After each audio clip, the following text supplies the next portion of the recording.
Hi guys, welcome to our channel. ఈరోజు అయితే మేము బోటి గోంగూర అయితే వండుకుంటున్నాం. దాని ప్రిపరేషన్ మొత్తం చూపిస్తాను, ఖచ్చితంగా చూడండి. మేము ఫస్ట్ నీట్గా వాష్ చేసి పెట్టుకున్న బోటీని అయితే వేసుకున్నాం. అందులోనే పచ్చిమిరపకాయలు, ఉల్లిపాయలు కూడా కట్ చేసుకొని వేసుకున్నాం. ఇప్పుడు మేమైతే కలిపి పెడుతున్నాము, ఒకదాని తర్వాత ఒకటి ఫ్రై చేయట్లేదు కాబట్టి మొత్తం కలిపి అయితే చేసేస్తున్నాము. పసుపు కూడా యాడ్ చేసుకున్నాము. అలానే మనకి సరిపడంత కారం అయితే వేసుకుంటున్నాము. మేము నాన్ వెజ్లో బాగా ఎక్కువ కారం అయితే వేసుకుంటాము. మీరు మీ స్పైసీనెస్ తగ్గట్టు మీకు ఎంత కారం అయితే సరిపోతుందో అంత కారం అయితే యాడ్ చేసుకోండి. చూసారా, ఇప్పుడు మేమైతే కారం వేస్తున్నాము. మేము 3 స్పూన్స్ అయితే కారం వేసాము. ఇప్పుడు వీటన్నిటిని ఆయిల్ కూడా యాడ్ చేసుకొని వీటన్నిటిని మంచిగా అయితే కలుపుకోవాలి. ఎందుకంటే ఆ ముక్కలకి ఉల్లిపాయ, పచ్చిమిరపకాయ అన్నిటికి ఉప్పు కారం అనేది బాగా పట్టేంత వరకు. చూసారా, ఇప్పుడు మా నాన్నమ్మ అయితే కలుపుతుంది.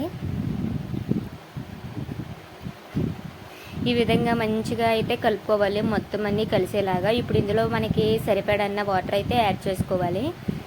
ఈ విధంగా వాటర్ మొత్తం యాడ్ చేసుకొని పొయ్యి మీద పెట్టుకొని బాగా ఉడికించుకోవాలి. ఆలోపు ఫ్రెష్గా అల్లం కడిగి పెట్టుకొని దాన్ని కూడా దంచుకొని అందులో వేసుకోవాలి. ఎందుకంటే పీసు ఫస్ట్ వేసుకుంటే మెత్తగా ఉడుకుతుంది, లేదంటే గట్టిగా అయిపోతుంది. కాబట్టి అల్లం కూడా వేసేసుకున్నాము. ఇప్పుడు మంచిగా కలుపుకొని మూత పెట్టి అయితే కొంచెంసేపు అయితే ఉడికించుకుంటాము. ఆ లోపు మా తాతయ్య అయితే గోంగూర కాబట్టి గోంగూర మంచిగా అయితే క్లీన్ చేసేసాడు. ఇప్పుడు దాన్ని కోసుకొని వాటర్లో అయితే వేసుకొని మంచిగా కడిగి ఇప్పుడు కర్రీలో మనకి ఎంత సరిపోతుందో అంత గోంగూర అయితే యాడ్ చేసుకుంటున్నాము. మీరు పులుపు తక్కువ తినే వాళ్ళు అయితే కొంచెం గోంగూర యాడ్ చేసుకుంటే సరిపోతుంది. మేమైతే కొంచెం పులుపుగా తింటాం కాబట్టి ఎక్కువ గోంగూరను అయితే యాడ్ చేసుకుంటున్నాము. ఈ విధంగా గోంగూర కూడా వేసుకొని మూత పెట్టుకొని బాగా మనకి ఎంతైతే కావాలో కర్రీ దగ్గరికి అంతవరకు ఉడికించుకుంటే సరిపోతుంది. చూసారు కదా, ఈ విధంగా మేము కర్రీ బాగా ఎగిరేంత వరకు ఉంచుకున్నాము. చూసారా, వీడియో నచ్చితే లైక్ చేయండి.